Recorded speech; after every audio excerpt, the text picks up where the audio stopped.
Hey guys, JB here from Alpha Wolf Consulting, coming to you today with another episode of Spirituality and Me. And this episode's going to be about how I talk to God. So about talking to God and sort of communicating, with our idea of God. And, really having a look at,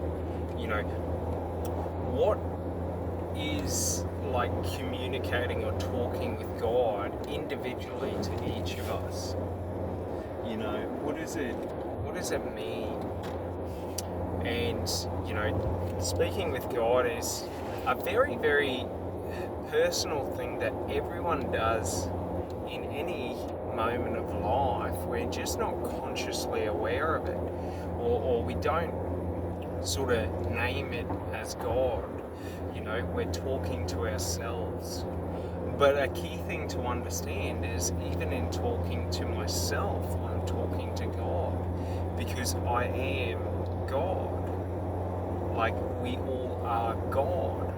I am life, therefore I am God. Like God is all things living, all things inanimate. So it's really important, because when we start to understand, the higher powers or God or spirituality in life, it's a way for us to achieve everything we want externally, internally. So, for example, in life, if I'm, feeling lonely or feeling upset or sad, I can always just close my eyes and start talking to God and have everything I want, in the sense of, feelings and emotions and, wisdom, knowledge, like anything we sort of need in life. For example, if you need guidance in decisions you're going to make, close your eyes and start a conversation with God. And, it's as simple as having a conversation with yourself, but you get the added benefits of having someone to talk to that you can listen back to what they have to say. And the way this sort of works, for me, is that when I'm talking to God, I'm having a conversation with myself, and I'm sort of letting the conversation flow, where I'm asking questions and then talking it through. And what I tend to find is that, when I'm asking God questions about, like, for example, what are my next moves? What do I need to be doing next in life or in my profession or anything? And sort of where do you want me to go? And if we think about this in psychological terms, just in psychology, like we're having that conversation with our inner self and getting the guidance, from our subconscious, from God. Like, to understand God is like, we got to first understand consciousness, because that really sets the stage and the tempo for understanding what is God. How do I listen to God? And we've got to understand that our consciousness is formed deep in our subconscious brain. Now, our subconscious brain doesn't have access to language. It doesn't have access to reasoning. That's why it's a folly to ever talk to another about God and try and explain God logically. It's like trying to logically explain love. Yeah, you can describe it, but you can't tell someone what it is, because it's irrational. It's in the subconscious mind. it doesn't have access to the language. So to understand this is just when I'm speaking with God, what I'm doing is I'm talking through the problem and talking through different avenues, different pathways, different options, and sort of asking God, like, which is the right way for me to go, and then listening for my feelings of, is this right? Is this wrong? Because that's how God speaks back to us, is through the feelings in our chest and our heart, the emotions we get, the visions we get. When you close your eyes and dream of your dream life, that is God showing you what can be. Our mind shapes the reality around us and what is possible. Like, without understanding directly what we want and sort of having that framework, it's very difficult to sort of understand our direction in life. And for many years, I've always been highly spiritual and I've always talked to God, but I always saw it as I was talking to myself. And the thing was, when I had that perspective, I didn't listen to the information properly. And that's a funny thing. If I understand these feelings I get when I speak to God, is God talking back to me, I'm going to be a lot more likely, personally, to really dive into understanding those feelings and sort of listening to them and trying to work out the right direction. Because God doesn't say to you, you have to do this, this, and this. It's sort of, He'll give you an idea of inspiration, a spark, a quick flash, and then the hope builds and the excitement. And that's when you know you're talking to God. Because we got to understand the language of the universe has always been love. It's always going to be love. So when I'm there's a good reason for this. And the thing is that anger is an emotional state that's disempowering. So anger is associated to stress hormones, whereas love is associated to relaxation hormones. We're never stressed when we're in love. We're quite relaxed and excited. But when we get stressed about love, we start to degrade and come down. And we start to become fearful and see lack and loss and all these different things. So it's very important, because when we're talking with ourselves, with God, with anyone, we always want to be talking from a place of love, because that's a place of empowerment. It's an empowered state in our mind, because when we're in love, we can do anything. Nothing is too difficult. When we're in fear or lack, we can't do anything. Everything has challenges and hurdles associated with it.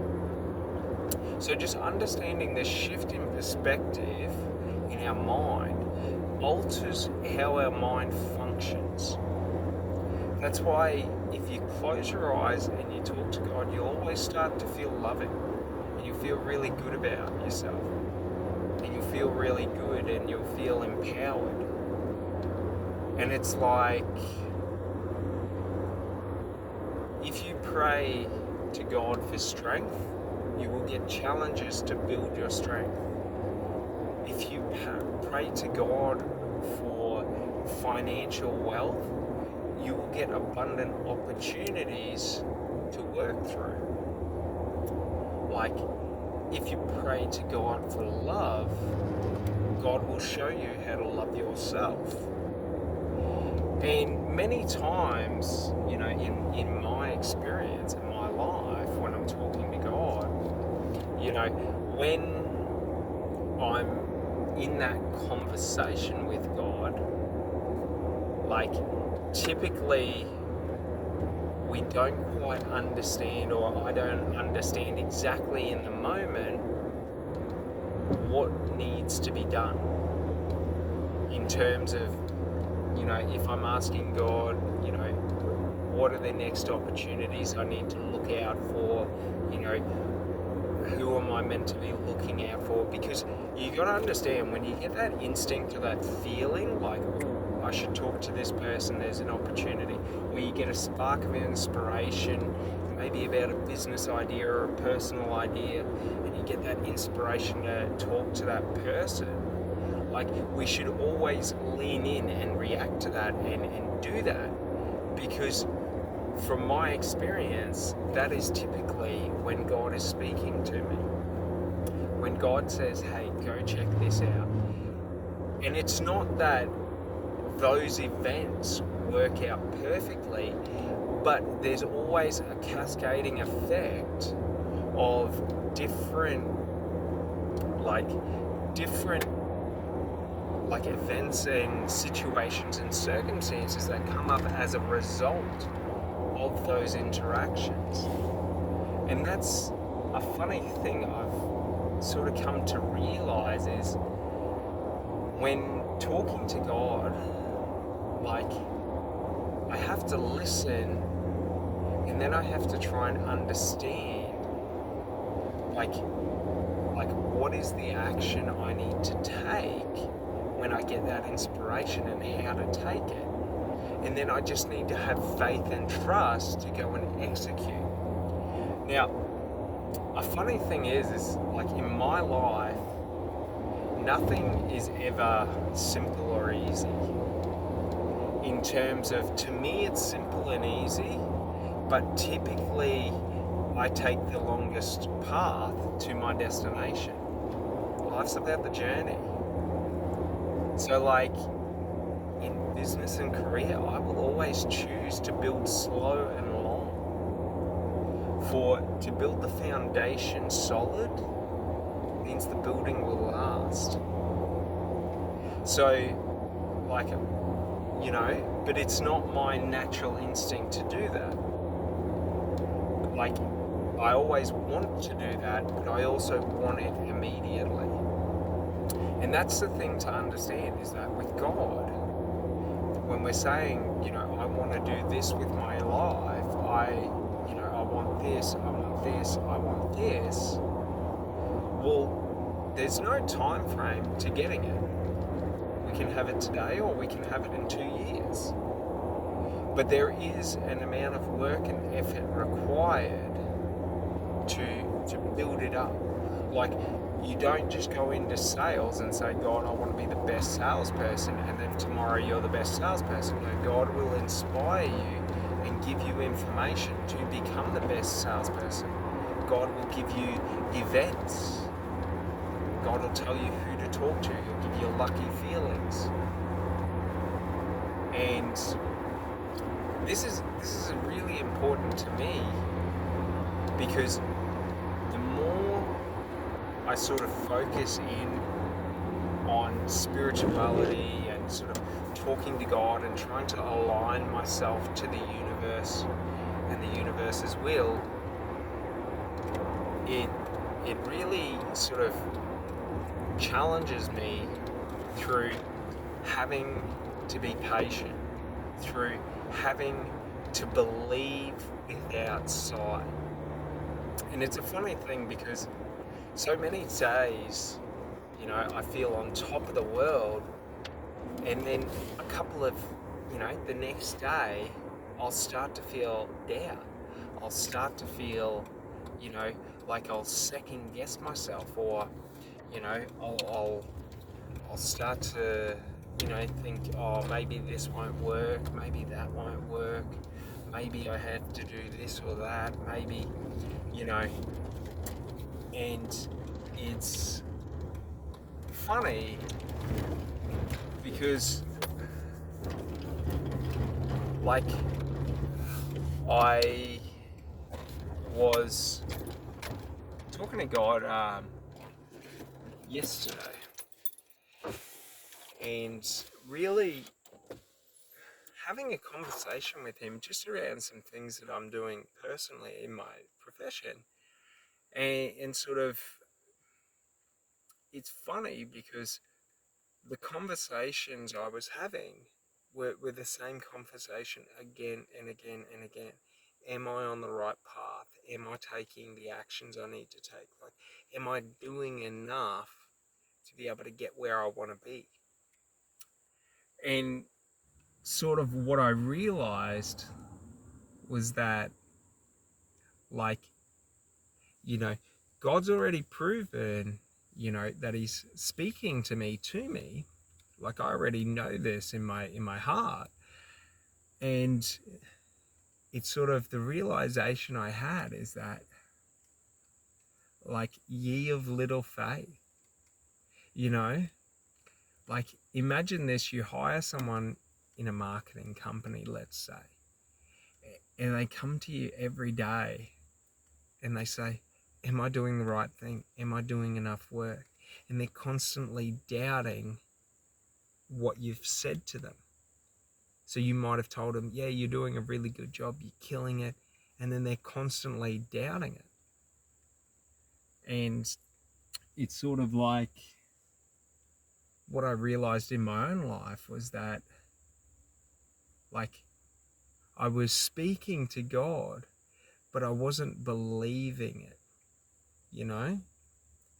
And that's a funny thing about faith, is that, like, God doesn't say, like, you have to believe in me all the time.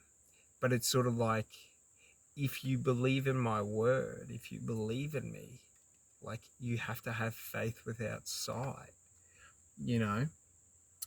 And having faith without sight is just accepting and knowing that, if I have a conversation with God and say, God, I want to do this, this, and this, and God shows me the plan and the pathway to get it and tells me to do the work, if I'm coming back every day asking, am I doing the work? Am I doing the work? Am I doing the work? I'm not actually living in faith or, having faith without sight. It's faith on condition. If you show me these results, I'll believe for tomorrow. If you show me these results, I'll keep believing. And that's a funny thing, because, like, if we take, for example, Moses and the slaves in the desert, like, God didn't set out a map. God didn't say, this is going to take 40 days, you should do this, this, and this. It's sort of, walk this path through the desert and I will protect you and I will look over you and I will, give you everything, support you, provide for you. And it's so funny because when I try and do this in life, I always find myself falling back into that trap of having to see the results before I will continue to believe. And this is a funny thing, because in life, the only things we need is time, effort, and belief, and we can achieve anything. But it's sort of like the time, the effort, and the belief have to be disconnected from the results. Regardless of the results, if I believe this path will reach my destination, I don't need to see the results. Like, it doesn't matter. If I walk that path and I'm a fool, that's okay. Like, it's this always wanting to be right, always wanting to know we're doing right, always wanting to have that reassurance. So it's sort of like, if we take relationships, it's like if one partner was constantly saying to the other partner, why are you with me? I'm not good enough. And that's sort of what I was saying to God. And when I doubted him and didn't have faith, was that I was saying, I'm not good enough. I don't think I'm worthy. I need proof that I'm worthy. I need proof that, you know, not that I'm the chosen one, but like in all of our lives, we are the chosen one. Everyone is the chosen one. Because in life, we all have the capacity to become the highest level of what we are. In terms of, if we want to be a giving person, we can be the most giving person. If we want to be a compassionate person, we can be the most compassionate person. If we want to be a loving person, we can be the most loving person. Like, we all can be the top of like what it means to be a human, you know, or the ideal of the perfect individual. Even though perfection is never something to seek, because perfection requires validation from external sources. So in order to have perfection, everyone has to agree on what exactly perfection is, but no one can agree. So perfection is a bit of a trap, because I'm trying to create myself into someone that I think everyone else will think is the right person, but no one has a consensus on it. So I'm never going to be right. So we just got to understand what perfect means to us individually. And, you know, for me, perfection is just doing your best, giving your best attention, like giving everything and asking for nothing. And, you know, it's quite important in my life to be able to uphold this, because, like, if I do things, so like if I say to God, I want to, you know, let's say I want to be the people's champion, but I want to be the people's champion for a large salary. Like, I'm not really doing it for me or for because I want to do it. I'm doing it for the external validation that I'm going to get. And that's an important thing, is that in life, the power comes from when we do what is intrinsically and authentically us. So for me personally, you know, what is authentically me is to be someone who gives without thought of return. Like, I don't want to have to think about what am I getting back every time I go and do something for someone. But I also don't want them to have an expectation, because they're giving me something, that they have control or that they have right, you know? And that's the thing. Like, I don't ever want to be in a position where someone thinks that they have right or ownership over me in terms of being able to dictate who I am. I lived my entire life trying to fit into that mold, and I hated it. I hate being someone else for other people. I never want to experience that again. And that's what's so funny, is that, like, all of these negative things that I experience in my, you know, conversations with God, in terms of, you know, when I'm asking for guidance, and then the next day I'm doubting that guidance because I don't feel right, because I start to feel doubt and fear. Like, I don't want to be that person who makes a decision to walk a path and then second guesses every step. I would rather walk that path to my death than have to second guess my steps. Like, there's no point. Why would I want to be walking and wandering every path trying to figure out which is the right path? It's so stressful and disorientating. I did that for many years in my career, trying to find the right way to achieve what I want to achieve in life, trying to find the fit for me, when I always knew what the fit for me was. And the thing is what I've realized with, you know, life purpose and spiritual purpose and all of that, you know, career purpose, it's a choice. We all have to get to the point in life where we say, this is my direction, regardless of anything else. This is the direction I'm walking, and I'm okay with that. And we just have to let go to everything else and just say, this is my path. Because if we don't, and we're constantly looking at all these other things, we're walking down the path, but we're not experiencing it. We're not experiencing our journey. So in my career, let's say I choose the path of sales.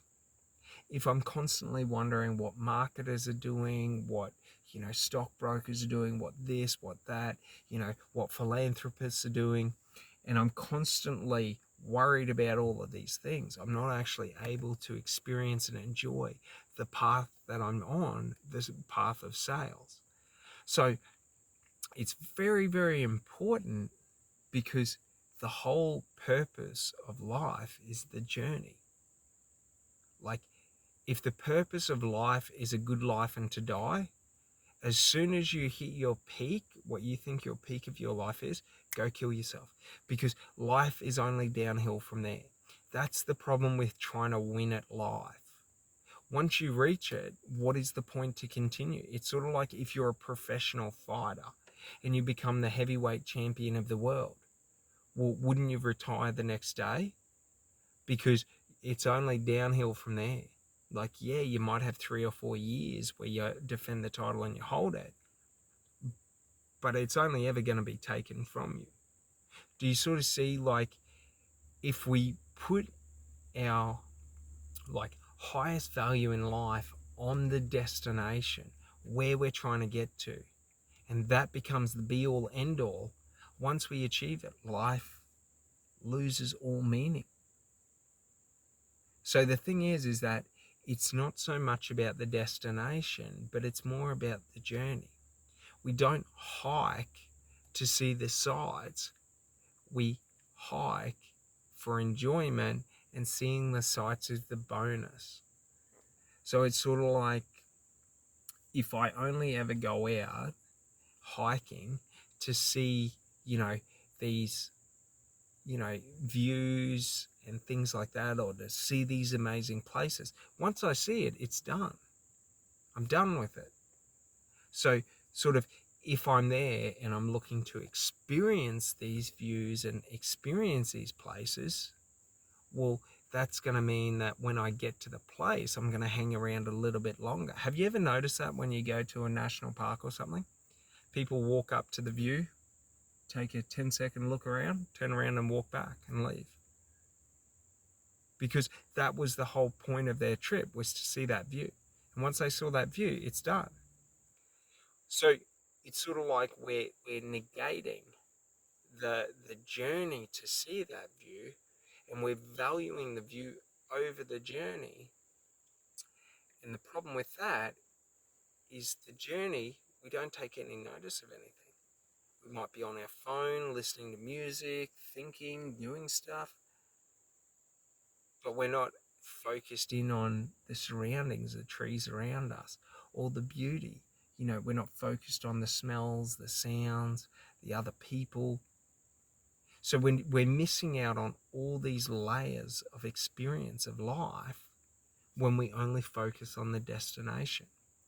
And that's sort of what God was trying to teach me by making, my path the slowest path in my context, okay, is that, like, he was trying to force me to start looking around and not worry about the destination. Because if we focus in on the journey, then everything becomes sacred. The journey to work, the journey to dinner, the journey, on the weekend to wherever you want to go. When we're going on a road trip, not focusing on, are we there yet? Focusing on all the beauty around. Like, so many times throughout my life, I went on, cross-country road trips and stuff like that, and cross-state and all of that. And my whole point was to get to the destination. So I didn't really pay attention, like, I distracted myself the entire journey. And the funny thing is, like, I have a cache of small images of places I've been, but the journey's not there because I didn't consciously focus on the journey. I only consciously focused on the view. So I remember the view, but I have no idea about the journey. So it's sort of like this emptiness in life where time is passing fast because I'm constantly distracting myself from being present and aware. And that's, one of the funny things in life is that it's never the way you think it's going to be. So we think about, like, for example, like career and all of that, and all we vision in our mind is the destination, having that office, having that role, having that position, having the money, having the house, having the car, having the luxury lifestyle. And we're just so focused in on that once we get it, it just doesn't mean anything. Like, I don't know about you, but for me, when I was working in, high ticket sales, it was a highly stressful, role, high pressure and really good money and, really good status, really good, fucking,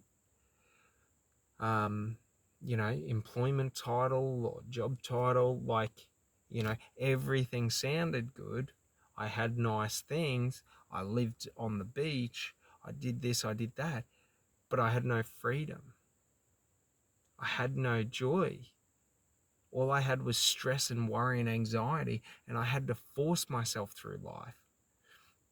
So when we're forcing ourselves day in, day out in our career, doing things that don't light us up, don't empower us, don't make us happy, just for the money, what tends to happen is the negative behavioral events where, I felt the need when I had free time to go out and drink, to party. I was constantly, smoking cigarettes, like chain smoking, because I was always so amped up and wired up because I had to get myself into a heightened state and a really, like, highly anxious state to be able to constantly perform, to be able to think.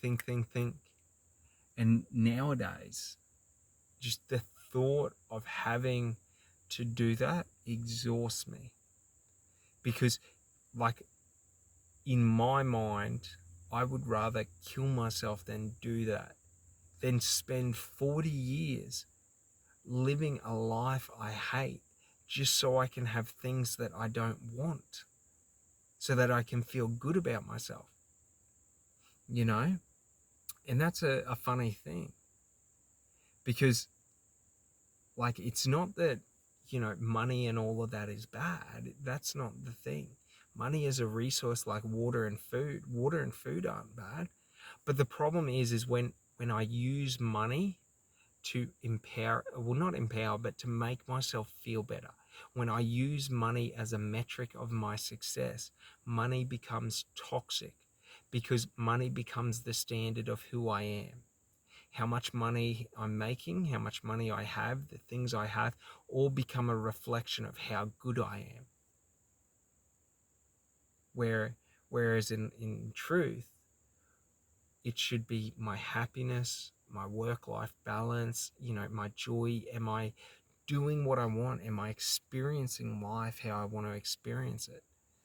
Am I seeing the places I want to see? Am I going where I want to go?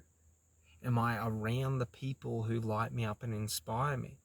Or am I around, people that tear me down and I always have to, have one eye over my back, watching out for the attacks because any sign of weakness and people will attack and diminish me. So, like, that's the problem when we're working in these toxic industries or these toxic companies, or when we're doing things or having to do things that aren't in our internal karma of what we want to do. So in terms of, like, karma in money, we all have internal karma as how we want to make our money. So, for example, some people want to make money by selling products and services to other people. But to some other people, selling products and services makes them feel wrong about themselves. It doesn't make them feel right. They don't enjoy that. Some people like to make money through creative pursuits. Some people like to make money by volunteering and helping and service. Like, you know, so there's all these different ways. And the problem is when we listen to other people and we do things or choose directions that we don't want to go down because we think it's going to make us either look better in life or it's going to make other people happy in our life, it's never going to work out, because while it may make other people happy, it won't make us happy. It'll make us miserable, and we'll feel like we're not living the life we want to live, like we're a shell of a person, where we can't be ourselves around people for fear of attack, for fear of loss. Like, when I lived my life working in things or companies I didn't want to be in, okay, I felt like if I wasn't this character, like, and if I always wasn't like everyone else, I would not so much be attacked, but I wouldn't fit in. Like, my job wouldn't be secure if I didn't comply and mold myself to what the company wanted. And it's funny because, like, whenever I did that, like, I always became less effective than what I truly could be, because I was always second guessing and doubting myself. When I do what feels right to me, it feels natural and easy. When I have to try and do something someone else wants me to do, I have to try and figure out what they want, how they want it, what is good. So it's sort of this funny thing that if you find yourself like me, when you work for other people, always being in this highly anxious, highly stressed state, and sort of miserable with what you do and not happy and not fulfilled and not excited, it really means like you're not living the life you feel you deserve and dream you deserve. And the thing about that, how can you ever be the person you think you deserve to be, your ideal person, when you settle in life for environments that aren't conducive to your best interest, for careers that you don't, have any alignment to? The thing is for me, I'm absolutely in love and passionate about sales. But for me, it's about ethics well and truly above money. It's about how we do it, not how well we do it. Like, it's about how well we do it. Like, it's all about, are we able to look ourselves in the mirror and hear all of the judgment and the snarky remarks, and to know that they're not true. When people would say that, I'm a sleazy salesman and I manipulate people, I'd say, no, I don't. See, the thing is like, I would rather lose money than sell out my beliefs and values. Because the thing is, I can always make more money.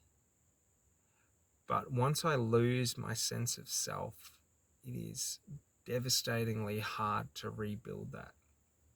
That's why when people have breakdowns and they sort of lose the identity of who they are in search of creating an identity of who they think people want them to be, they become hopeless and directionless. And I've been through this. And the reason for this, for me, was that everything I thought to be right and true, everything I'd learned was wrong to me. Like, the thing was, is it's sort of like everyone says, let's take, for example, like your own business, that you've got to charge what you're worth. You know, that it's got to be profitable, the business. The business doesn't have to be profitable. You don't have to make money. You don't even have to charge what you're worth. Because, like, the thing is business is not 2D, it's 3D. Oh, well, it's probably like 4D nowadays. But basically, you don't have to directly make money off people. You can indirectly make money off people.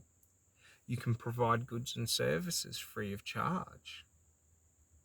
Like, however you want to go about it, it doesn't matter. Like, working and career, yeah, there's a degree of it that is about survivability. But once we breach survivability and we've reached it, and we're making enough money to be able to pay bills, get by, have a little bit left over, like, it doesn't really, the money isn't going to do any more for us. Okay, the next step up once we reach survivability is doing what we love. Once I have enough to eat and cover rent and all of that, then it's sort of like what do I want to do with my life? What do I want to spend my time with? What means something to me in life? What do I get natural enjoyment out of? For me personally, it's spirituality, it's psychology, it's business, it's hiking and travel, it's experiencing new, it's understanding the universe. These are the only things I really care about. Everything else is sort of meaningless. So, like, for me, if I'm able to do those things in life, in my career, it doesn't really matter how much I make, because I don't need a big house to make myself feel better. I don't need a flashy car. I don't need a luxurious lifestyle to make myself feel better, because what I do makes me feel on fire. I don't need any of the other shit. And that's the funny thing. When we do and follow our passions, we realize we don't actually need that much to live. You know what I mean? It's always good to live comfortably and in luxury. I always believe in that, in living, well, not living comfortably. I personally believe in living as comfortably as you want, but putting yourself through discomfort every now and then. Like, I will always do that in preparation for discomfort. So, like, you know what I mean? So, for example, I like to hike 20 to 40K a day. And the reason for this is that if I get lost 200K away from the nearest town, at least I know it's only a couple of days of me walking and I can do it. And I know every day I can walk 40K comfortably. Like, no stress. Like, so I'm conditioning myself that even the most extreme of environments isn't extreme. But I do it in the sense of, to walk 20, 40K might take me between 2 to 6 hours. You know what I mean? Like, 2 to 6 hours a day spent walking, for me personally, is what I do. Like, it's enjoyable for me. Like, I have a lot of energy, but it's sort of like, 2 hours a day is nothing. Like, anyone can do that. You know what I mean? But if we condition ourselves to constantly doing a larger workload, like, it just conditions us to be able to handle larger workloads. So, the more I walk in comfort, the further I can walk in discomfort, sort of a thing. But it's like, yeah, in life, you want to be comfortable. You want to be happy. But it's like, what makes you intrinsically happy? Not what you think makes you happy. What makes you happy? If you're a bloke that loves Forbian and getting out into the bush every weekend, like that, you know what I mean? Like if you love getting out into the bush, going Forbian, things like that, if you were to work in that and do that full time, your life would be the most enjoyable life you could ever live. Because every day, all you have to do is what you want in life. Like, no day is a struggle because it's effortless to do it. So, like, for example, I might feel tired in the morning, before my morning walk, and I might, my legs might be aching. But as soon as I'm a couple of minutes into the walk, like I'm in there, I'm having a good time. That's where I get enjoyment from. Like as soon as I start doing it, I'm happy. It doesn't, like I don't have to try. Like I'm just doing it. It's effortless. Like, and that's the funny thing is that we think our dream life is the most difficult thing in the world to achieve and do. But in actual fact, our dream life is the most effortless thing to do because it's what we want to do. So if you want, let's say you're a bloke, you love Forbian, and you just want to start your own Forby channel. For you to do that will be effortless. Now, that doesn't mean it won't require effort. It means the effort it requires, you won't think is difficult or exhausting. Okay? But you think about it, when you don't want to do something, the smallest task is the most difficult and highest of effort tasks for you to do. And the reason for this is that what I've found is when I'm forcing myself or trying to do something I don't want to do in terms of like, let's say working a job we don't like, working, for a company that doesn't have the greatest values or the greatest customer care or, doesn't care about their consumers. Like every action we have to do, we have to constantly think and plan and figure out because we're not allowed to take the actions that are authentic to us. We have to take the actions that are authentic to the business. So it's sort of like when I worked in high ticket sales, you always had to be so nervous about what you would say and how you would say it. Because for me, focusing in on you will either pay me or I'm not going to do anything or give you anything, that is not natural for me. It's not natural for me personally to say, you have to first pay me before I'm willing to help you out and give you, information, advice, help you solve a problem. Because I know, even if you choose to rip me off and choose to say afterwards, I don't want to pay, I don't really care. You and I both know exactly how good I am. That's the thing. I don't need to worry about getting paid up front to do the job because I know even if you screw me over, my name and my reputation will always precede me. And that's the funny thing.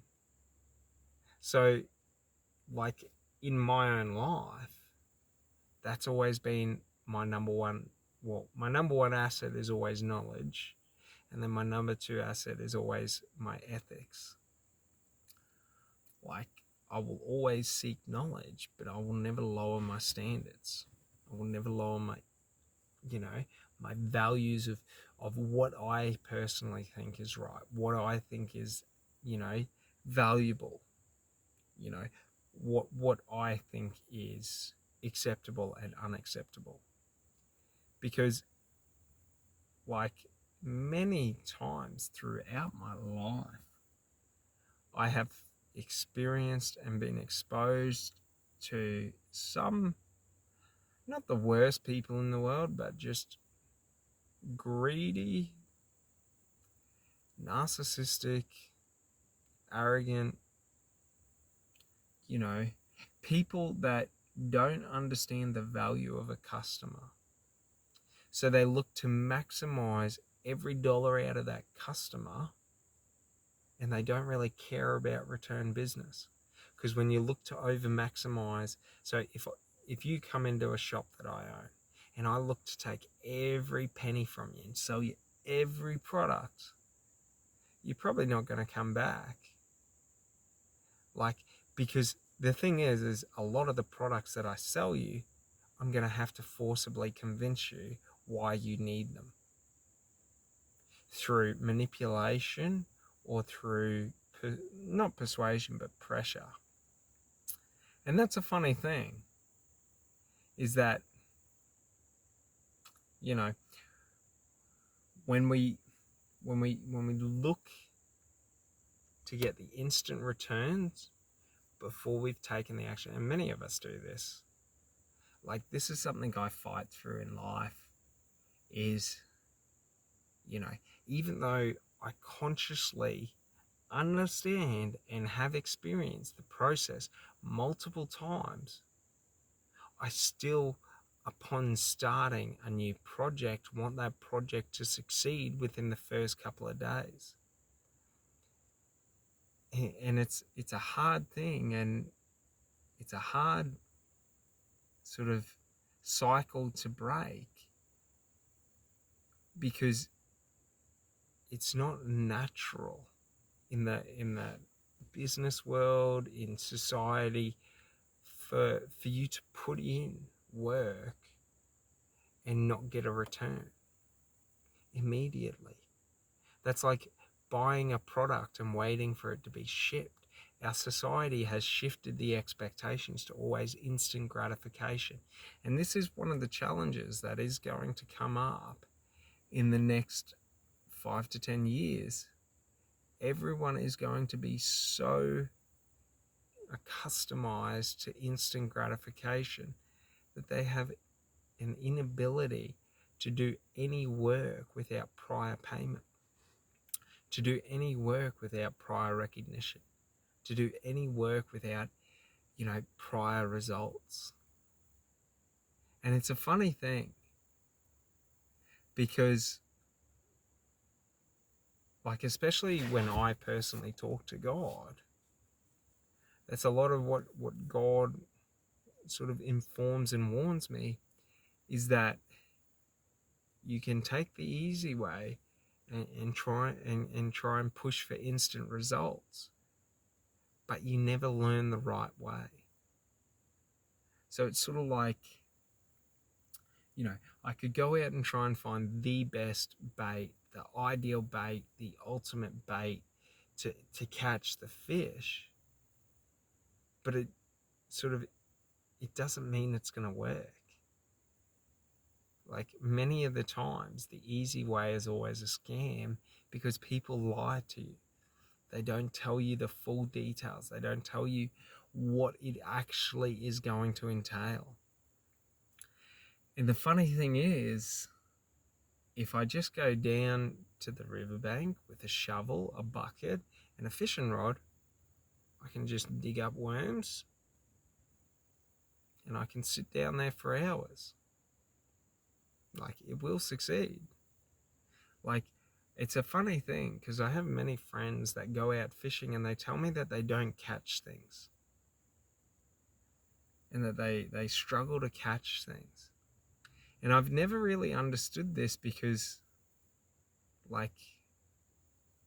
every time I went fishing, I always knew how to catch fish. And the way was always the freshest bait. But it's if you just wait there long enough and you just keep fishing, eventually fish will pass. It's not like you try to find the magical spot to, that the fish only congregate in one area. No. Like, they're cruising around everywhere. So it's sort of like, yeah, it's like that in life. Like, in everything, there are rules and ways that you're supposed to do everything. You brush your teeth for 3 minutes or 2.5 minutes, and you circular and this and that. Like,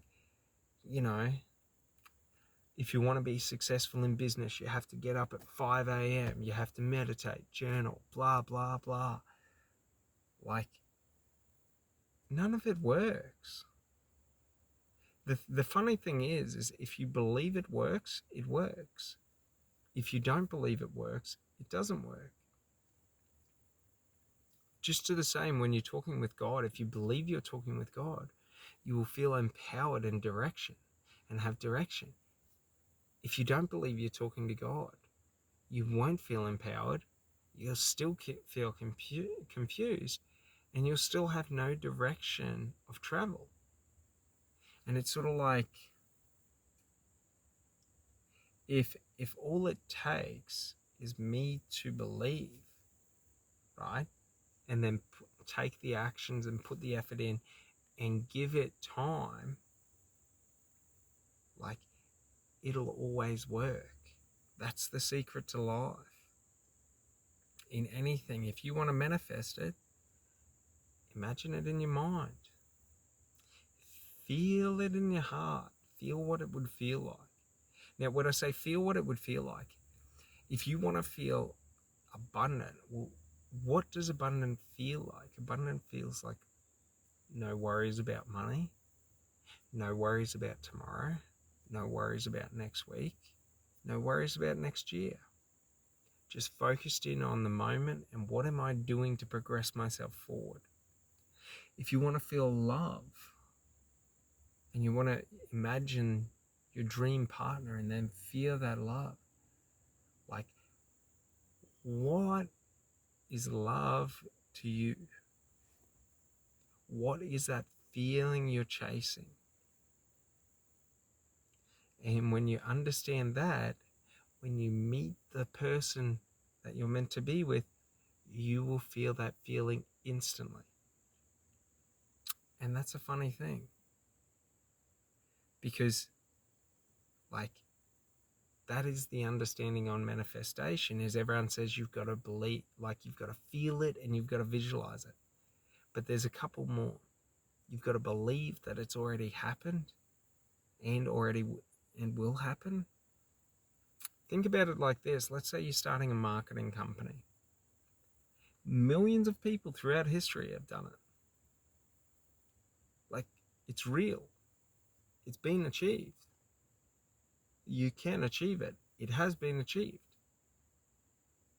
So, like, visualize what you want, what kind of a business, what kind of clientele. Feel how good you're going to feel every day going into that business, every day talking to those clients. Believe that it's already happened for other people. Other people have been able to find their ideal clients, work in their ideal businesses, forge a path that they want. And then the key in life to anything, action and effort. We have to put in the action day in, day out, time and time again. It's sort of like death of 1,000 cuts. We have to just keep taking actions until we take down, our depiction of our dragon with 1,000 different actions. And that's the thing. And if 1,000 actions don't do it, do 2,000, do 3,000, do 4,000. That's the thing. They're the metrics in life to anything you want to have. You have to know what it is you want. Because how can I build a business if I don't understand or conceptualize what that business looks like? I don't know what I want. If I don't know what it feels like to have that business, to have that success, I'll always be doubting myself even when I've achieved it. Like, that's the funny thing. You know, if I'm unable or unwilling to take actions and put in consistent effort day in, day out for as long as it takes, there is no required amount of work. It's just there is an amount of work that is required and you have to hit it. No one knows what that amount is. For every person, it's different.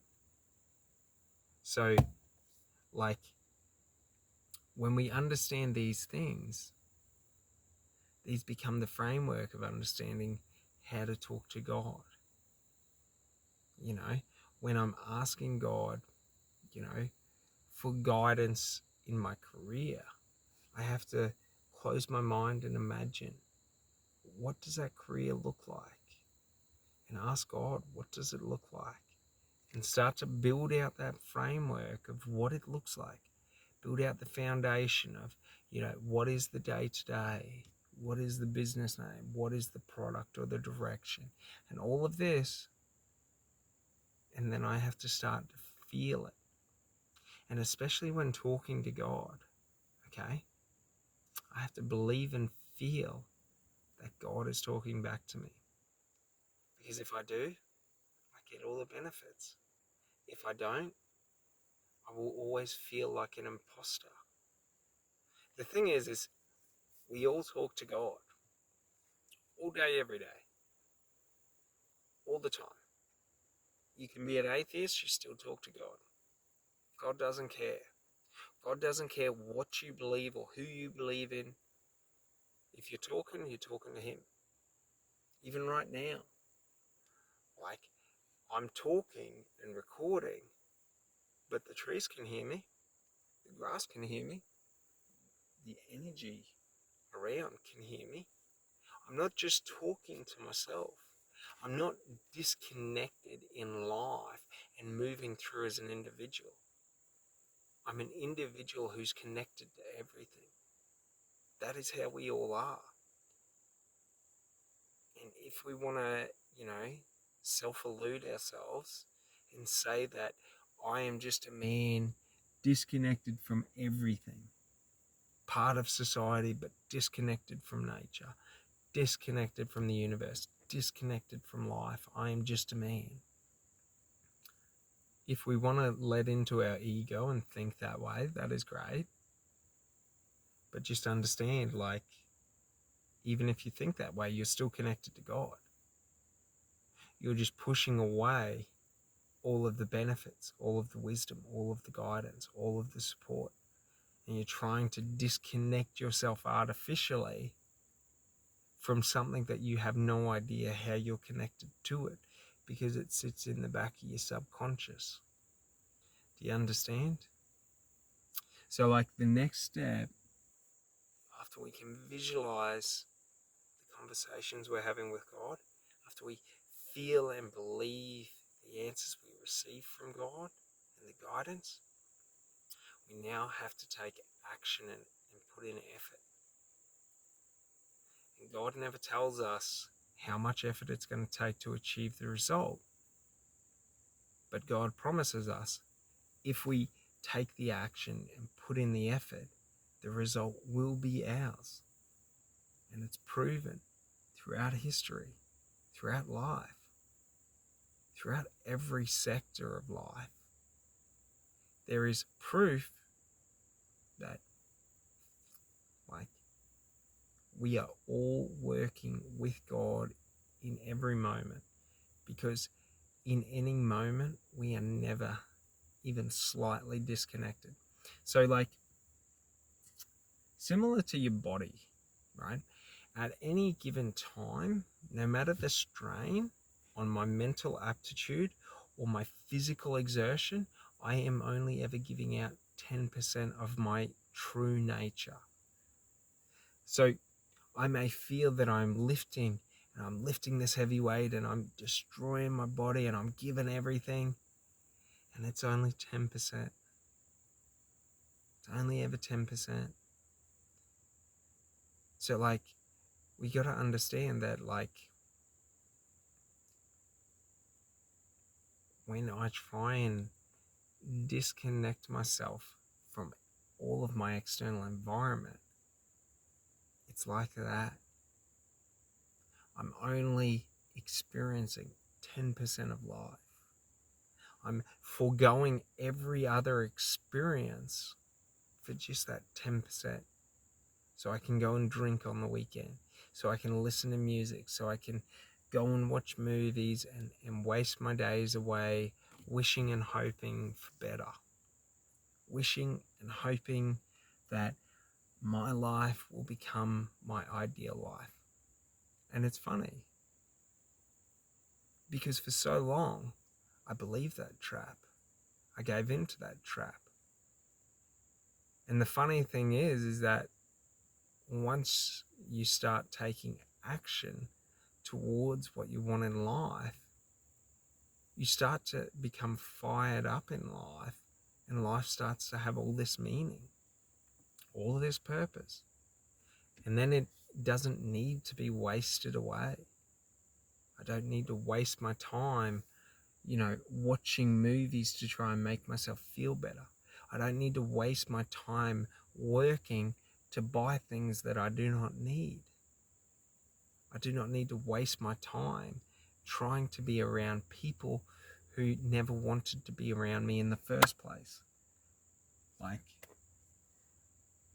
that's the funny thing. And to go through this in terms of, to follow your dreams, to follow your dream life, to become who you imagine you can become, you cannot do it alone, in the context of you have to let go of a lot of people and a lot of old ways. But to have the strength to do that, we need support. To have the courage to be your authentic self, you need support and backing. Friends, family, co-workers, whatever. I choose God. I choose the universe. I choose my ancestors. That's who I choose to get my support over. Because the thing is for me personally, like, you know what I mean? Like, if I choose God to be like my source of where I go when I feel lonely, where I go to feel love, where I go to feel secure and confident, and all of this, okay? And I have conversations with him to try and get this sort of stuff back from him, in terms of, I say to God, look, I need the strength to be able to, to be able to keep pushing without seeing, to be able to keep going without doubt, to do what's hard without seeing anything. And it's like, if I have God, or even myself, because just remember, when I say God, every physical thing in reality, every energetic thing, everything, like anything and everything is God. It's not just one thing. It's not a man up in the sky. It's not this, it's not that. It's everything. There's no one way to God. There's no one image of God. When we try to conceptualize and compartmentalize God into being this specific image. So let's take Islam. God is Allah. And that is who God is. God is nothing else but Allah. Like, when we're trying to say, this is what it is, and we're not, and we're trying to say, this is the only version of God that we see. This is the only version of God that is right. All versions of God is right. The grass in front of me is God. The trees around me are God. The sun is God. Because without the grass, without the trees, there would be zero oxygen for me to breathe. They create oxygen. God is that which creates in the universe. All things and everything can create. So understanding that just means, like, it doesn't matter what your view on God is, who you identify God as, how you see God. It doesn't matter. It doesn't matter if you tell me I'm an atheist and there is no such thing as God, and after death there is just black. Good for you. That black is God. Because out of nothing something was created. The Big Bang. Do you get it? Whatever you trying to argue against God is circumvented because God is everything. So, like, it doesn't matter how you want to depict God, how you want to view God, how you want to say God is, what he thinks. It does not matter. God does not care in the slightest. Because God is every and anything in any moment. So you got to understand, like, God isn't a bloke sitting there watching you saying, you did this, this, and this wrong. Do you understand? Like, that ain't God. God doesn't even understand right or wrong. We create right or wrong in our conscious and our subconscious mind based on our beliefs and our values and our ideals of what is right, what is wrong, based on other people's perspective, other people's beliefs. Like, there is no right or wrong. If a tree falls down in the forest, a tree has just died. Was that right or wrong? Or did a tree just fall down? If a dog walks across the road and is hit by a car, is that right or wrong? Or did the dog just get hit by the car? Do you get it? Like, if I intentionally drive up onto the sidewalk and start running people over, that is wrong by all standards. Do you get it? Because we're intentionally going out to inflict harm. Like, God only understands the intention of your heart, the intention of your actions, the intention of, like, your mind and your thoughts. So, you know, it's really important because a lot of people are turned off and scared away from spirituality and God because they don't know how to describe it or discern it, but they don't believe that what has been presented is right. Do you understand?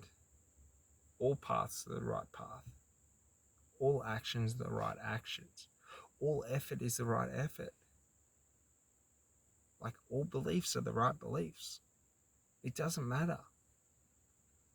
Like, there's no, like, God ain't up there with a checklist sitting there. You've been naughty, you've been nice, you did this, you did that.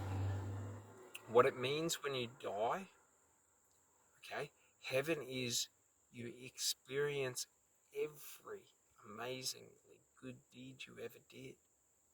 Every nice moment you spent with another, you get to experience it through their eyes. Like, you get to experience all that niceness, all that good through other people. Hell is experiencing all the negativity and all the harm through those people. Do you get it? Like, if you do evil deeds your entire life, when you die, you will experience every evil deed that you ever did as every victim that you ever victimized. Do you get it? There's no objective person saying, you did this right, you did that wrong. No, It's that in death we experience everything we experienced in life. That's why all of our sensory organs in our body, okay, are designed as sensory experience. Like, I see, but I don't see black and white, I see color. Do you get it? Like, it's experiential. I hear. I don't just hear tones, I hear tones, pitches, different frequencies. Like, when I smell, I don't just smell, one flavor, one, I can't think of the word, but like, I'm not, like, it's sort of, like, our sensory organs are set up to try and experience everything that we can. That's why experiential memories are locked into our mind. You experience something good, you experience something bad, you'll never forget it. Think back to the most embarrassing moment in your high school, when you were in high school. Let's say you asked out a girl and went to kiss her and she turned you down in front of everyone. Like, that is with you for life. That is an experience. Albeit it may be a negative experience, like, you're not easily going to forget that. Why?